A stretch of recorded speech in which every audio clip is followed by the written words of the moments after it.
Chapitre 3. Crac, crac. Les marches grinçaient sinistrement sous les pas qui montaient. Ma gorge était nouée au point de me faire suffoquer.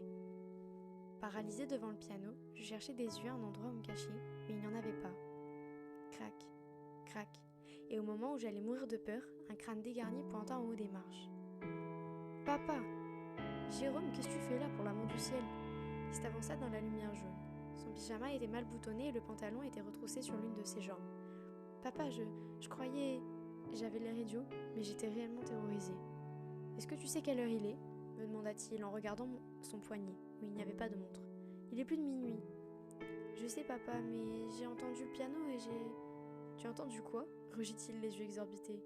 Le piano, répétai-je. Je l'ai entendu et j'ai...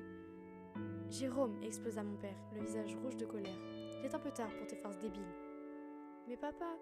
Ta mère et moi, on s'est tués à tout déballer et à tout installer dans la journée, continua mon père sans m'écouter. On est tous les deux épuisés et demain je dois me lever tôt, alors je ne suis pas d'humeur à apprécier tes petites blagues, j'ai besoin de dormir. Je m'excuse, papa. Je savais qu'il n'y avait pas moyen de lui faire croire à ce qui s'était réellement passé. Allez, viens te recoucher, me dit-il en me mettant sa main sur l'épaule. Tu as besoin de sommeil, toi aussi. Je jetai un dernier regard au piano qui luisait faiblement. On aurait dit qu'il respirait. Je l'imaginais se lançant à notre poursuite dans l'escalier. Je devais être épuisée pour avoir des idées pareilles. Tu aimerais apprendre à en jouer? Me demanda soudain papa. Hein? Est-ce que ça te plairait de prendre des leçons de piano? On pourrait le faire descendre dans le salon, il y a toute la place qu'il faut. Oui, peut-être, ce serait amusant. Il enleva sa main de mon épaule et arrangea son pyjama.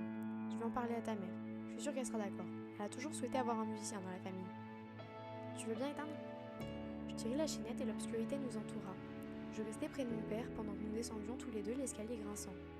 De retour dans mon lit, je tirai les couvertures jusqu'au menton. Il faisait un peu froid dans ma chambre. Dehors, le vent soufflait fort et les volets semblaient frissonner.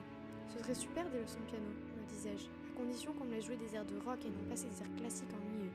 Et après quelques cours, je pourrais peut-être m'acheter un synthétiseur avec 2 ou 3 claviers reliés à un ordinateur. Et ensuite, je deviendrai compositeur, je formerai un super groupe, j'aurai un immense succès. Ça serait génial.